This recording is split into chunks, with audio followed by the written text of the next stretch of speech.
Le capitalisme engendre une dynamique permanente d'accumulation, de crise et d'innovation. I believe that open markets and free enterprise are the best imaginable force for improving human wealth and happiness. Je pense que les forces sociales et politiques sont les forces centrales dans la dynamique du capitalisme. Did you ever have a moment of doubt about capitalism? Is there some society you know that doesn't run on greed? How would Smith see the economic world around us? I think Keynes would have said the problem is the hole in the economy. Hayek really wrote The Road to Serfdom as a warning. You always have to be careful with Marx about the one-liners. Polanyi, for me, was an intellectual earthquake. I mean, if I had to stereotype Ricardo, I would say he would look like George Soros. Si vous retournez chez Adam Smith, Marx, Schumpeter, vous avez des embryons de mécanismes vous permettant de comprendre la crise actuelle. We were told that capitalism is the product of big thinkers and big ideas. But is it true? How did ideas shape our lives? What is their relation to reality? Can they help us understand today's economic crisis, let alone the future of capitalism?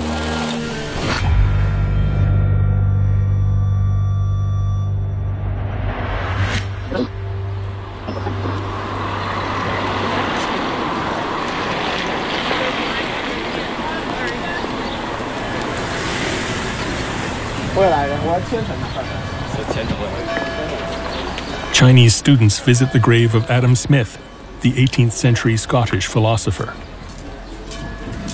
Adam Smith is very honored, and he wrote a very famous book. I don't know what's in English, but in China we call it 国富论, and most all of us know it. I root for the free market team. Adam Smith is my star player. Back in 1776, economist Adam Smith shocked everyone by saying that what governments should actually do is just leave people alone to buy and sell freely among themselves. It's as persuasive now as it was then. Everybody here knows Adam Smith, he's in self-interest and greed is good and the invisible hand and free enterprise and free markets, etc. All that he's the father of capitalism. But is he? For many, the philosopher and his book are linked to the birth of capitalism. History, however, suggests that capitalism was born hundreds of years before him, and so our story begins not with the man, but with the world that gave birth to him.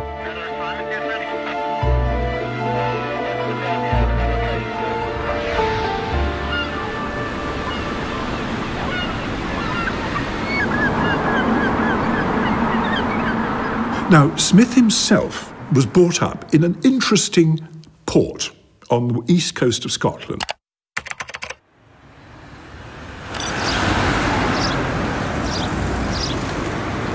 The society he lived in was going through an absolutely profound revolution in its public life.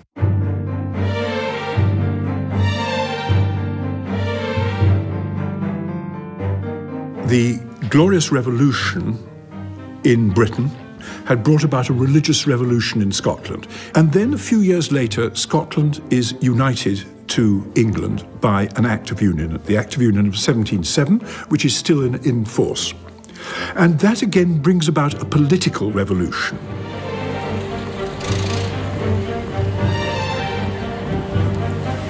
The point about this revolution in public life in Scotland, as far as Smith is concerned, is that it puts a great onus on the Scottish middling ranks. And the duty of this class is to seek the improvement of public life, the improvement of Scottish institutions, the improvement of Scottish religion, the improvement, above all, of the Scottish economy.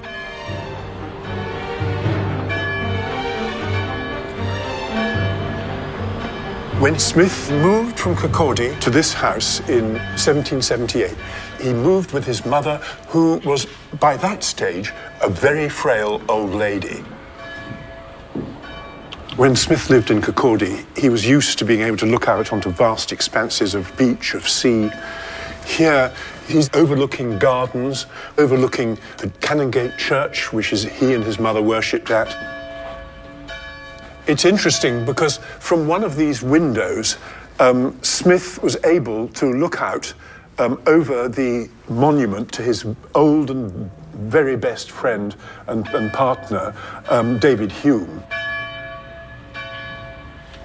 Hume and Smith's philosophical partnership was one of the great formative influences on shaping the Scottish Enlightenment.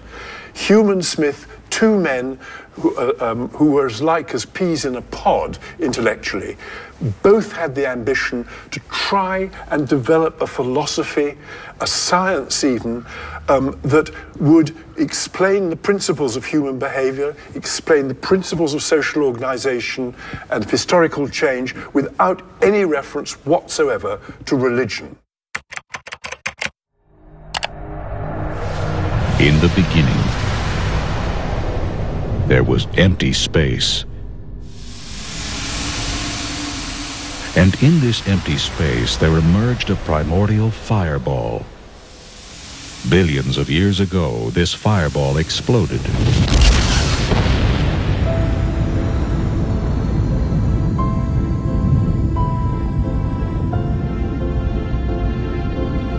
Adam Smith, like other philosophers of his time, was searching for laws that could explain human development, a science of man.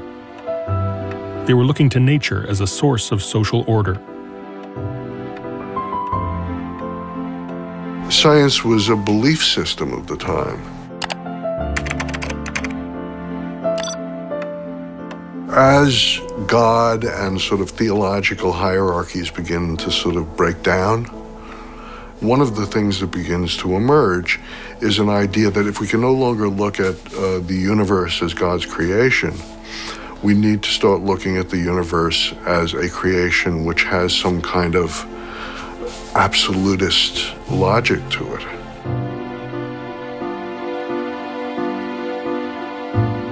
Carl Linne, who was a botanist, decides that he's going to take the entire natural world and define it as a system that is completely integrated and that is hierarchical.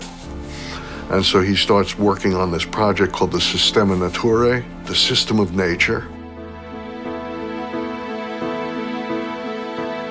It's an attempt to sort of take the natural world and to make it a logical model. His model is based on the monarchy. So he creates the animal kingdom and the plant kingdom, and he originally planned on doing the mineral kingdom.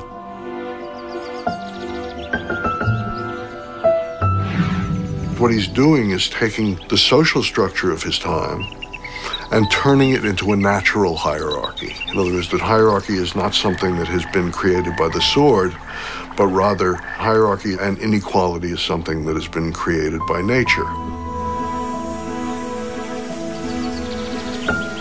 By the 18th century, which is Adam Smith, in many ways there is already this idea that reason and science and structure are things that are the architecture of truth.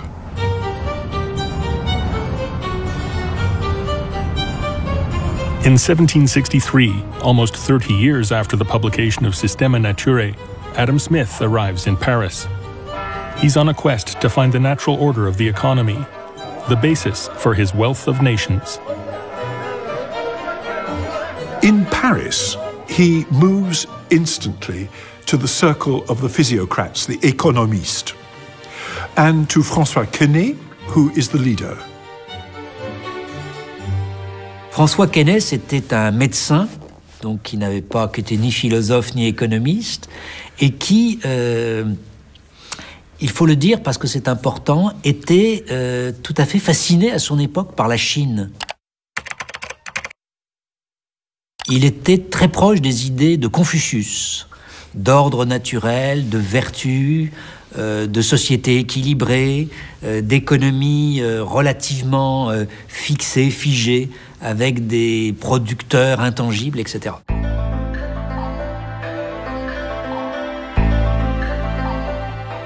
Keynes se pose la question de l'économie en disant on doit pouvoir construire le circuit de l'économie.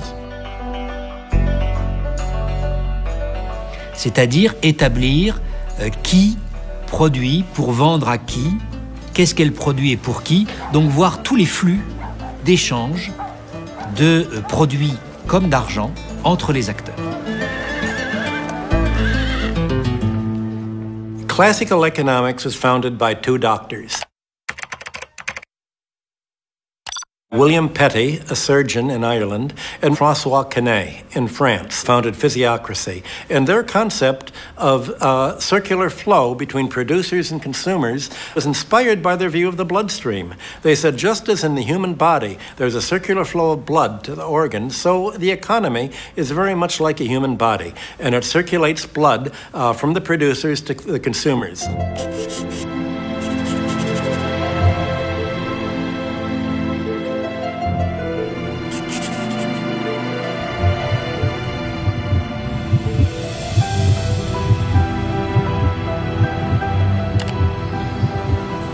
Quesnay était quelqu'un qui, justement par l'influence des idées chinoises de Confucius, considérait qu'il y avait un ordre établi quasi naturel, il disait même un ordre naturel divin qu'il fallait conserver.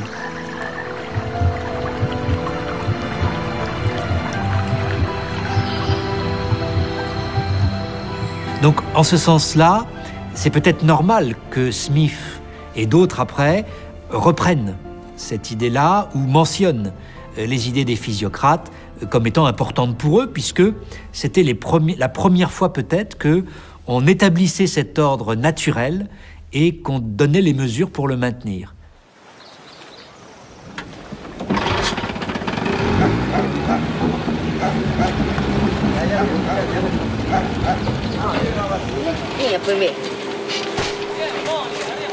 According to Smith, faith in the natural order of the free market could be observed here, in one of the more remote regions on Earth.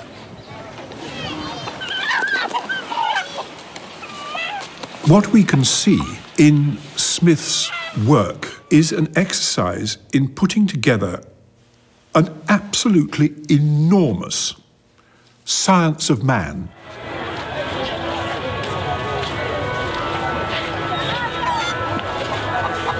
He claimed that the origin of the economy is rooted in the natural human capacity for trading and bartering.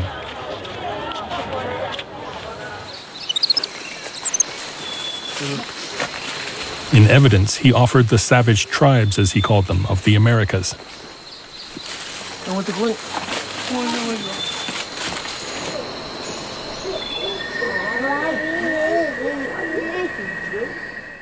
Adam Smith was the first person to really lay it out elaborately and explicitly.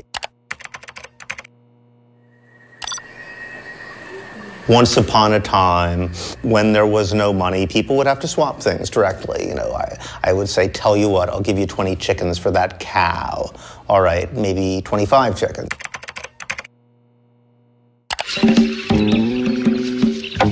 When we lived in caves, there were no shopping malls, and people's manners were Neanderthals. I'll give you this for that, that for this.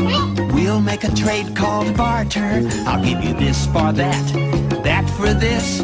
We'll have it made with barter. And, you know, people would negotiate, they'd come to a deal. That's how the economy worked. Gradually that becomes inconvenient. Maybe you don't want my chickens, I don't have anything else you want. So we settle on one thing that everybody's going to want. That becomes money. It was a radical idea. For the first time, economic activity was stripped of its complex social context. Psychology, cultural norms, religion, and community, and studied in isolation, as if in a laboratory. It makes perfect intuitive sense. The problem is it isn't true. No one's ever been able to find any place where that's the way ordinary transactions take place. And if you think about it, it's kind of obvious why they wouldn't, because it assumes that even in a Neolithic village, everybody's going to be dealing with each other on what economists call the spot trade. I give you something, you give me something, we walk away.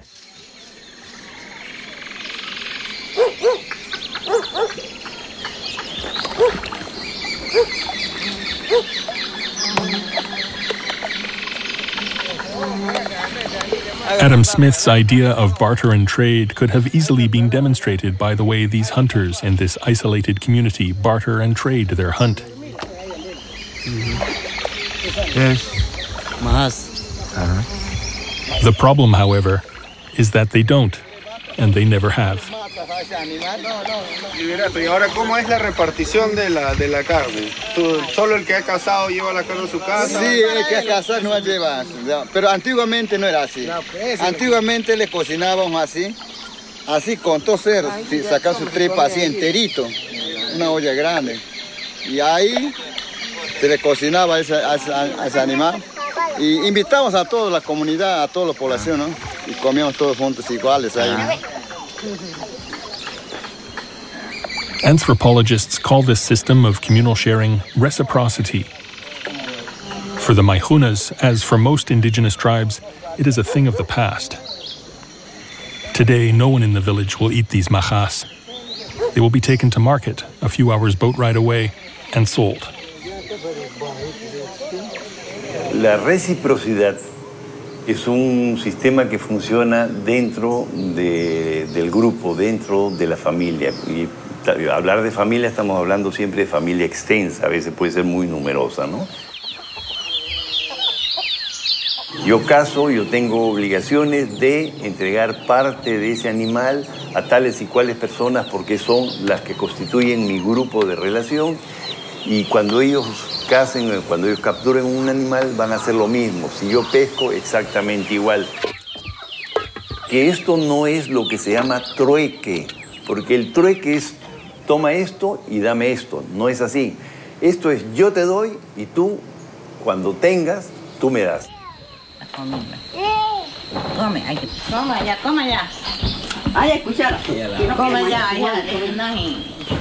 Adam Smith, you can't really blame him. He didn't really have the evidence. But since then, economists have been told over and over again by anthropologists, well, no, people don't actually do that.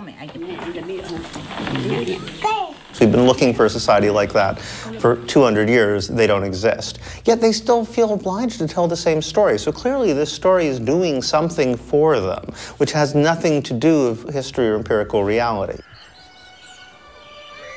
The Maihunas did not evolve from bartering and trading into a market economy, no matter what 18th century theory would have us believe. Rather, colonization and the market system tracked them down in the 19th century, once rubber was found in the Amazon.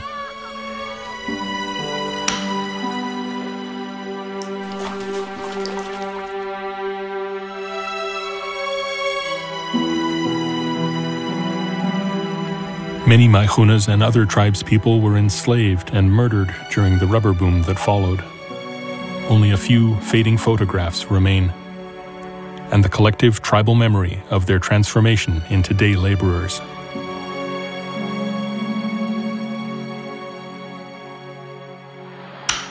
Solamente han trabajado como esclavos, han trabajado como personas que solamente como quizás no entendían mucho qué es un dinero solamente para una vestimenta. Entonces prácticamente estas cosas, yo entiendo que esto han trabajado mucho los Maihunas. So if Adam Smith's science of man cannot explain the building blocks of a market economy, how did the market evolve historically? Qui fait le capitalisme? Pour les idéologues, ce sont les grands penseurs. Smith, Ricardo. Pour moi, ce sont les marchands de Venise, les marchands de Bruges. Ce sont les acteurs qui inventent les institutions du capitalisme. Et Adam Smith est tout simplement une lointaine justification de ce mécanisme-là dans le domaine des idées.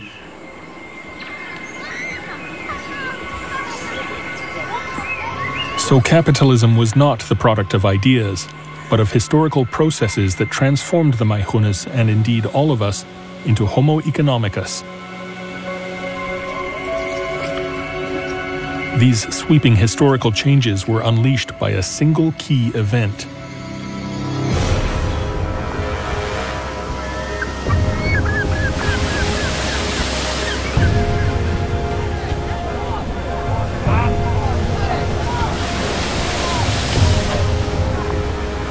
גילוי אמריקה היה מאורע מכונן גם של המהפכה המדעית וגם של הקפיטליזם, של הכלכלה הקפיטליסטית, באופן מאוד מאוד שלוב, הדוק אחד בשני.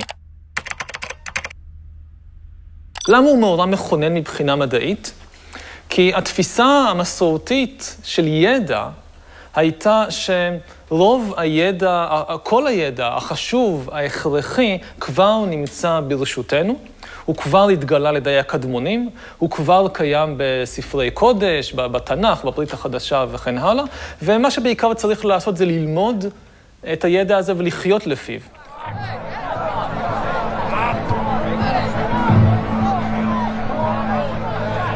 והאירופאים, לא זו בלבד שהם מגלים חצי עולם חדש, אלא מתחילים לכבוש אותו, ליישב אותו, לסחוט ממנו כסף, ממטעי טבק, מטעי כותנה, ממכרות זהב, ממכרות כסף. אתה רוצה לכבוש את אמריקה ולשלוט בה, אתה צריך מהר להשיג המון ידע חדש. ידע גיאוגרפי, ידע אנתרופולוגי, ידע בלשני, ידע על צמחים, על בעלי חיים, על אקלים, וזה מה שהאירופאים עושים.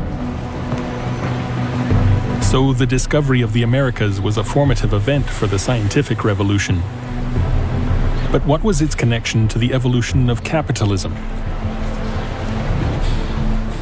The interesting thing is that our entire arguments about world history, I think, are on a false basis. We argue, why is it that Europe was in a position to conquer the world and not anybody else?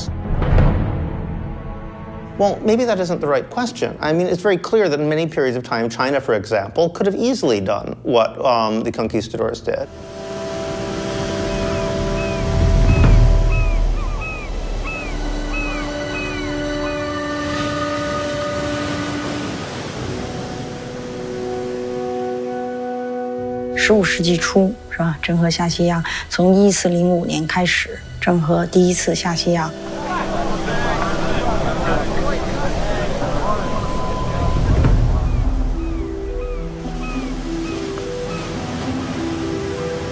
那么一直到1433年啊，郑和第7次下西洋以后结束啊。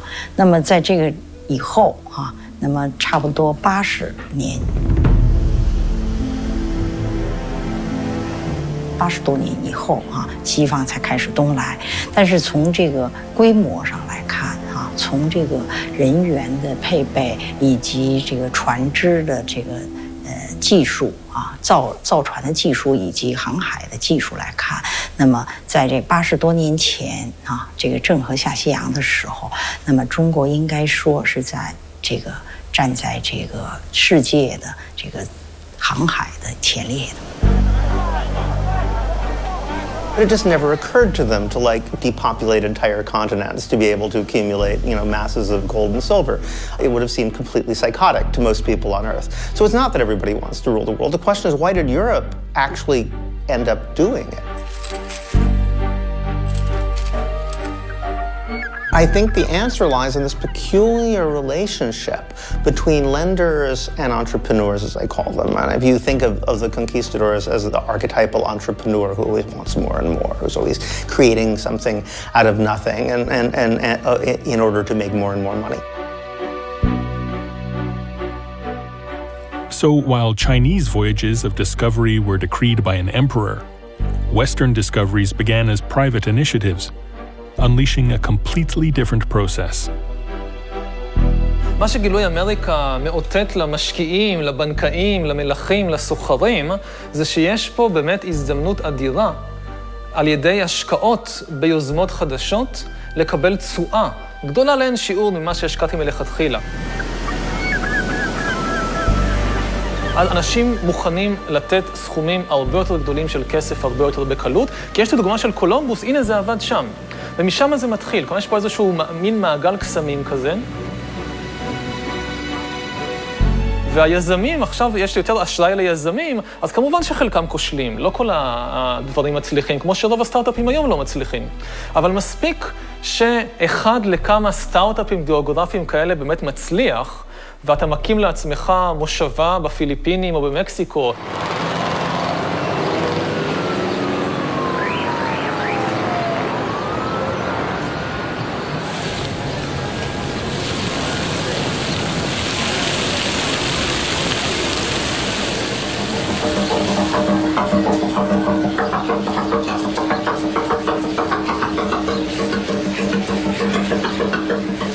The conquest of Mexico in 1519 by Cortés is an example of this new link, created between geographic discoveries, colonization, and money.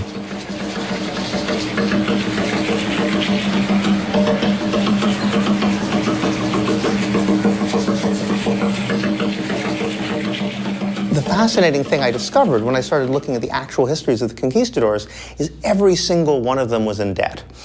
Cortés basically got himself deeper and deeper into debt. He was a gambler. He said, to hell with it, I'm never going to get out of debt. I'm going to borrow even more money and just gamble everything on this crazy expedition.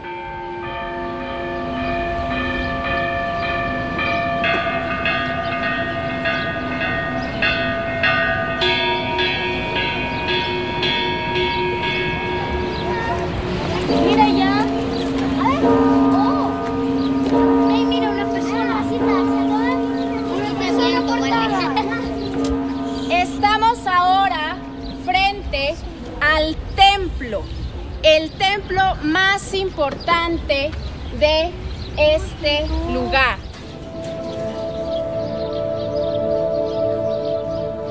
Pudiéramos decir que para el azteca, para el mexica, el oro no tenía validez física.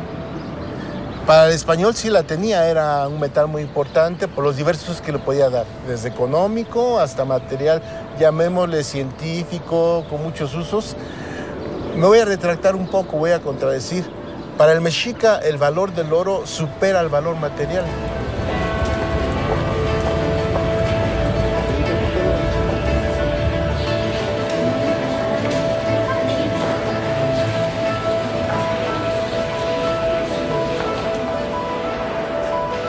When asked by the envoy of Montezuma, the Mexica king, about his obsession with gold, Cortés replied, "My companions and I are suffering from a disease of the heart, for which there is no cure but gold."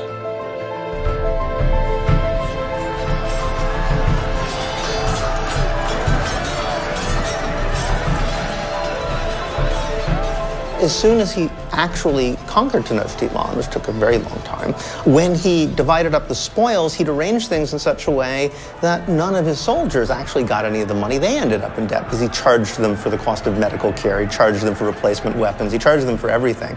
They were all in debt, they were up in arms, they were going to kill him. He finally said, look, okay, I tell you what, I'm not going to let you off the hook, I'll give you a 10-year moratorium, go off to the provinces and govern those.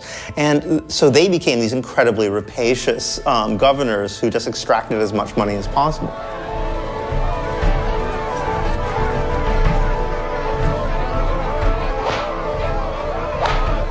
I think that sense of outrage, of shame, humiliation, indignation, like we just fought for an entire year and somehow survived one of the greatest battles in world history, and they're still not paying me anything? They just say, I owe them? This is crazy. And that sense of outrage and unlimited power combined turns them into monsters. William Shakespeare, in The Merchant of Venice, tried to humanize such lenders and the passions inflamed by money. He hath disgraced me and hindered me 500,000, laughed at my losses, mocked at my gains, scorned my nation. You never actually see the guys that Cortés or people like that owe money to. You don't really know who they were. But that relationship between the financiers who are expecting their 5% or whatever it is, 7% a year interest, and the entrepreneur, as it were, the warrior who goes out there and conquers worlds, that relationship becomes the very basis of our modern economic monetary system, even though we no longer think of it that way.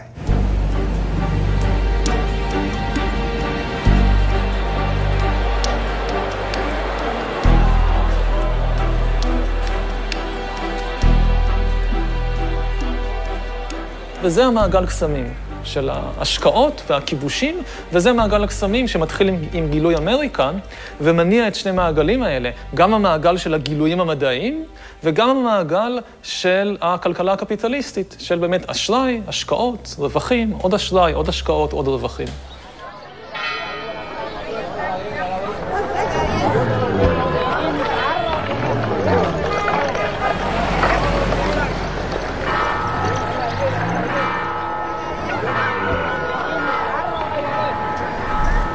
The Spanish conquistadors, with their voracious appetite for precious metals, found here a mountain of silver.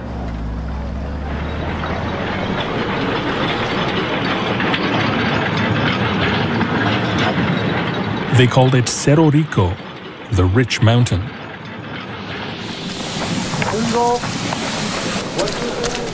Over the 3 centuries that followed, more than 62 metric tons of silver was extracted from Cerro Rico, at great human cost. And it's the silver. But it's no good quality of silver, not like in the colonial time. It was this silver that triggered an explosion in international trade.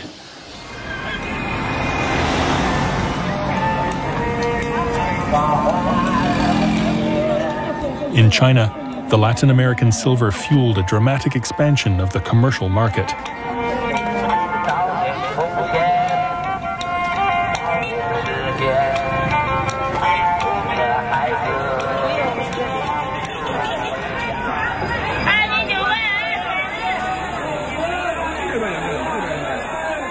Many people now still think that China was isolated from the world before the 19th century. It is a world on its own. It's not interacting and trading.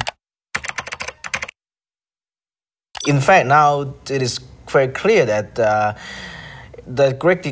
European great discoveries of the Americas and things like that actually has a real, very important impact on China.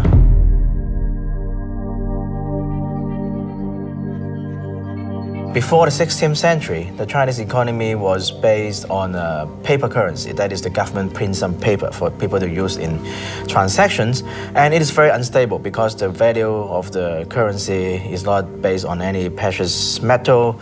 So the commercial economy was not very advanced until China, the Chinese government, as an attempt to fight inflation and this economic stability, shift to a silver-based economy.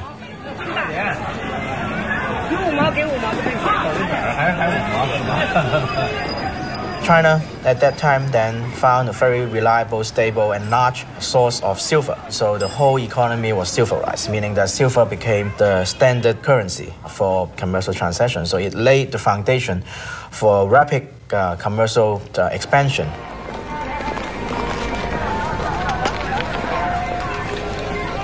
Alors que chez nous, l'économie de marché devient capitaliste parce que le capital prend une position très importante, une position de force. En Chine, c'est sans doute un peu différent. Les producteurs en Chine, que ce soit des paysans, que ce soit des artisans, vont au XIIe siècle avoir un accès au marché libre d'eux-mêmes. Ils vont aller vendre eux-mêmes leur production sans être obligés de se mettre sous la coupe d'un marchand ou d'un capitaliste qui, grâce à son argent, va pouvoir leur avancer quelque chose qui ressemble à un salaire.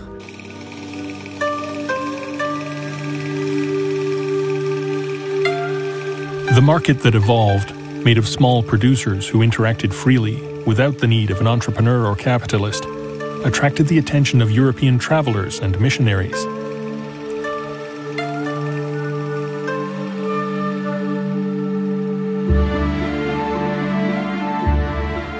Their stories impressed French philosophers and physiocrats, and Adam Smith. The row over a third runway at Heathrow Airport has overshadowed the Prime Minister's first full-scale ministerial reshuffle. But in Britain, the global market fueled by silver from the Americas had a completely different impact.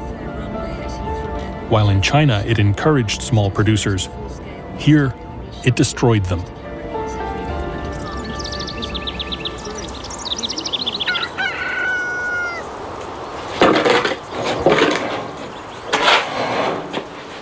Simon Furley is an advocate for independent small farmers, which has become a rather rare breed since the 16th century. If you're really good, you could make a minimum wage out of 4 cows, 4 dairy cows, not intensively fed, and that would require about 10 acres, something like that. I've got 2 cows, and in order to do it full time, you'd need 4, and you'd have to be good. how an independent farmer has been squeezed like that. This is like 400 years process. Yes, about that. Well, it kind of dates back to enclosure from the 16th century onward, when small farmers were pushed off land so that the larger landowners could monopolise the land and improve it, to make it more productive, which they did. But they threw the bulk of people off the land in the process. And it didn't have to happen that way. The silver that flooded countries like Spain created a growing demand for English wool, which made raising sheep more profitable. Peasants were displaced to make room for more sheep. The process was called enclosure. Les enclosures, en fait, c'est le désir des seigneurs, des propriétaires terriens, qui sont parfois aussi des bourgeois au XVIe siècle en Grande-Bretagne. C'est leur désir de faire respecter un droit de propriété qui, jusqu'à présent, était par la tradition plus ou moins géré en commun, laissé en culture pour les populations qui étaient les plus pauvres. Donc à partir du XVIe, les seigneurs et les bourgeois se mettent à faire valoir leur droit à la terre.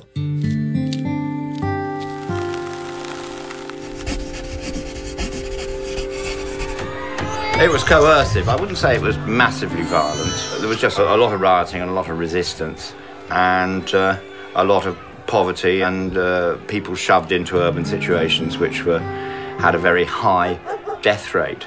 So in a sense it was violent insofar as the death rate in the emerging new industrial towns was higher than it was in the countryside.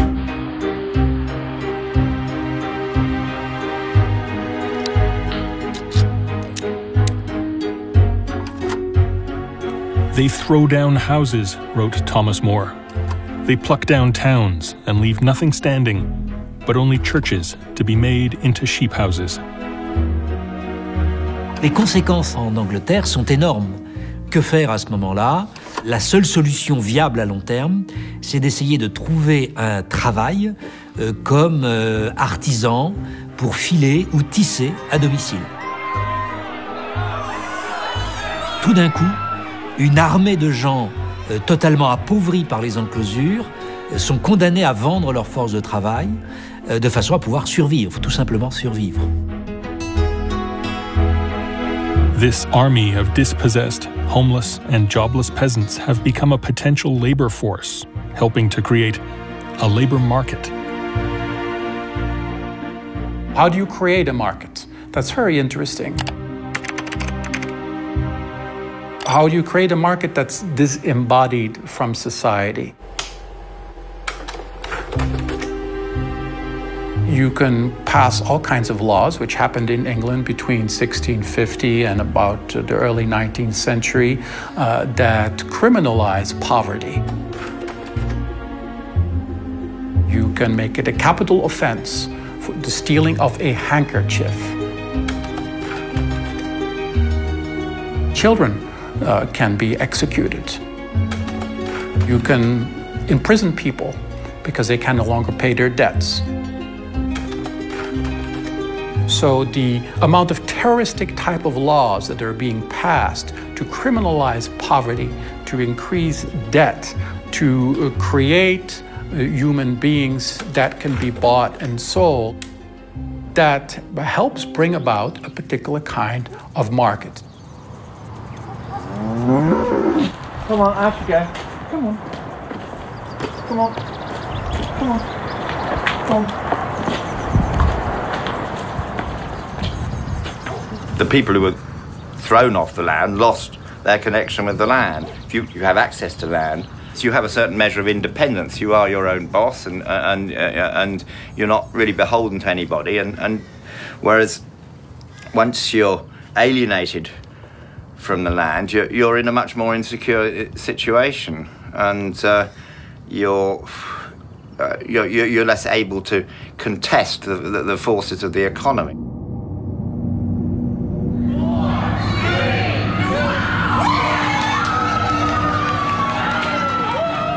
What you've got now is a situation where, in order to keep the wheels of capitalism turning, you have to persuade people to consume, which was kind of one of the problems with people living on their own land, on common land or whatever it was that they weren't that wild about going out and consuming. You don't need to go and buy very much if you actually live in a place like this. There's just loads to do and keep yourself amused and eat and so forth at your disposal.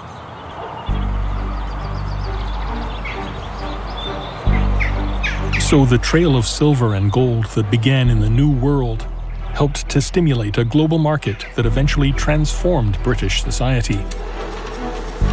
Around the world, private entrepreneurs were using the newly found riches to build empires. Smith is fascinated, as he has to be, by the mushroom spread of empire. After all, every country in Europe is founding colonies in the underdeveloped world.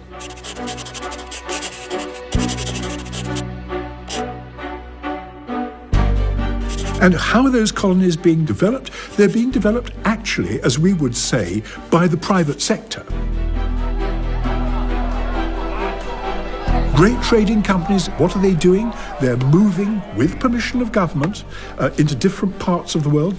And these trading companies are becoming governments.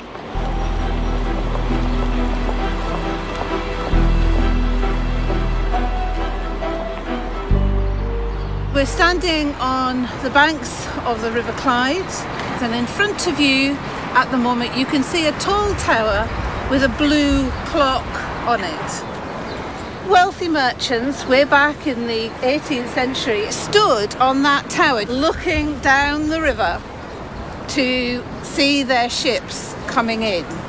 And these wealthy merchants had a sort of triangular trading route. They took goods from here in Scotland to the Gold Coast in Africa.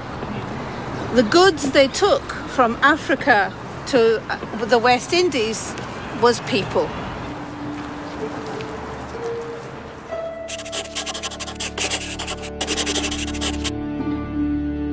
Ships from Europe brought goods to Africa, then took slaves to the New World and brought raw materials back to Europe.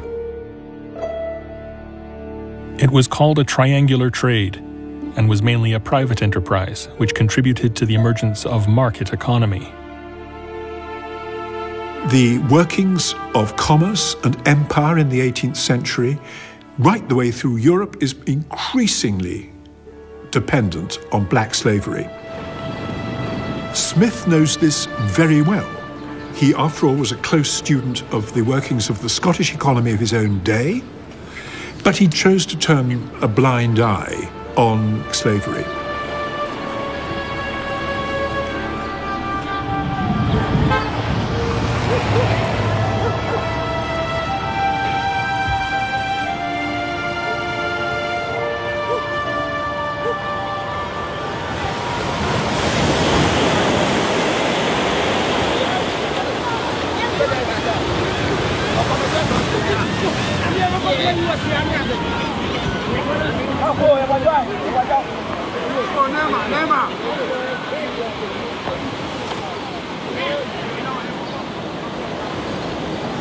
By the 1500s, the transatlantic slave trade was well underway, spearheaded by the Portuguese. And when they came, they put up these castles along the coast. And I want to remind you that these were not referred to as castles. They called them barracoons or factories. Factories that were meant to produce slaves for the plantations. You see this? That's the national emblem of Ghana. It is taken from the Crusaders. At the top right corner of it is an edifice of a castle. Shows the role these castles have played in the social, economic, and political development of Ghana.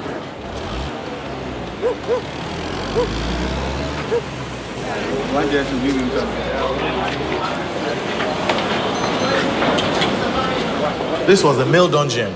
There were no lights. So the hole up there provided them with light and ventilation. And they stayed here for about 3 months on the average. Whilst they were here, they urinated, they defecated, they vomited, they ate, and they slept here. So this served as a drainage for their feces and urine. When it rains, water came in to wash the floor. But the whole place got covered with filth, and many of them got sick and died here.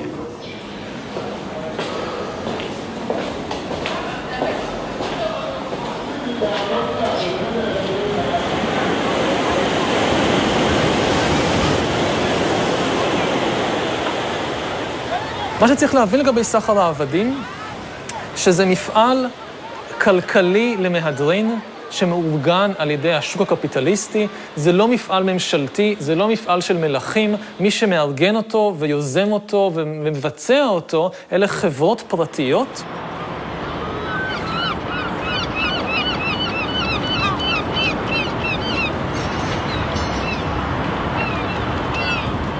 Liverpool became the leading slave trading port in Britain. London and Bristol had kind of dallied with slavery beforehand, but you get to the 1750s and Liverpool really took it to another level.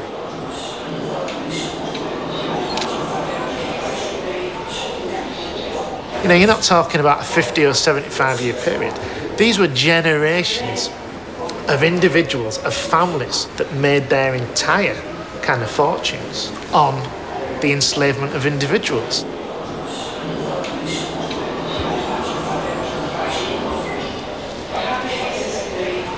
Thomas Golightly was one of the mayors of Liverpool. He was also one of the traders in Liverpool who traded in Africa. Now, he was a very important man. He was the treasurer for a number of societies. And what it shows is how influential individuals in this city were, who were involved in the transatlantic slave trade. שמאיפה יש להם כסף לקנות אוניות ולקנות עבדים ואת כל הדברים האלה? מהשקעות של בני אדם בבורסה. אנשים משקיעים את הכסף שלהם בבורסה, במניות של חברות סחר עבדים, או שמים את זה בבנק, והבנק נותן הלוואה לחברה לסחר עבדים, ועם הכסף הזה עושים את סחר העבדים. וכל הסיפור שם זה רק רווח.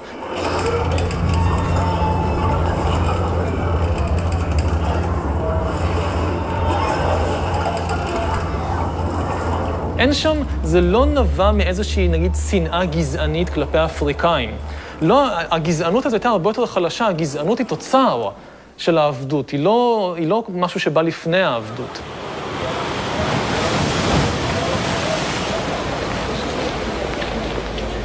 "400 years of slavery. Capitalism, deadly. Everybody wants his share."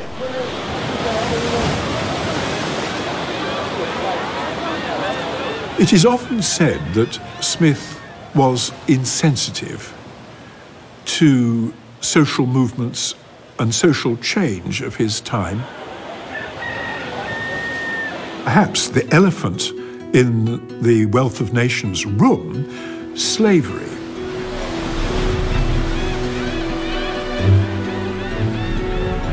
Certain economists and historians would have us believe that what we call free market capitalism was envisioned by Adam Smith and his book, The Wealth of Nations, and came to life with the Industrial Revolution.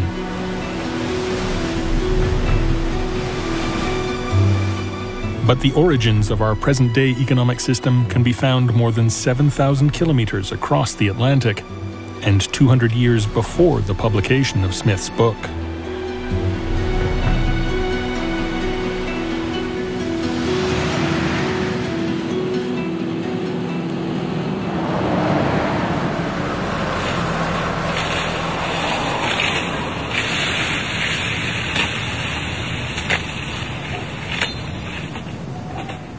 The plantations of the New World were the first productive activity which Europe located in these non-European regions. Prior to that, they either looted or they traded. And they looted and they traded and they occupied and they settled.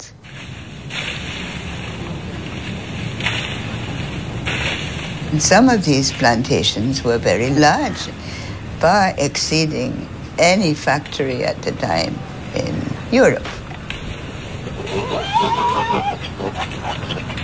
It had all the characteristics I would maintain of capitalism, with the sole exception that the labor was not wage labor, but unfree slave labor. But in every other way, it was capitalist to the exclusion of any other consideration. It was only about profit.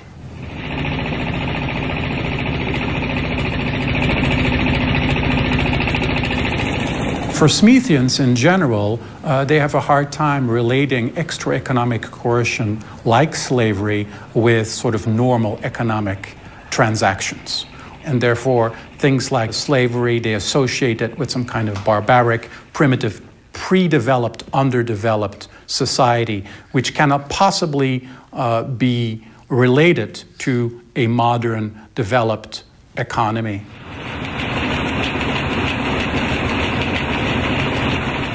But a strong case can be made that capitalism actually started in the 16th century with the colonization of the Caribbean and Latin America.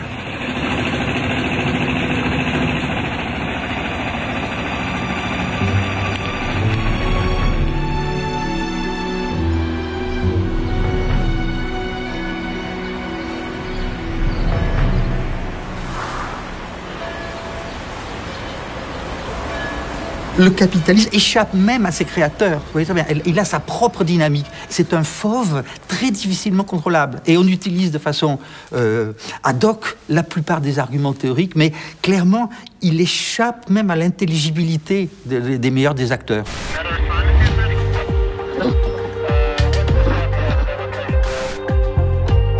But if indeed the birth of capitalism has nothing to do with Adam Smith, why has his book, The Wealth of Nations, become such an influential work? And why is his view of the economy as science so widely held?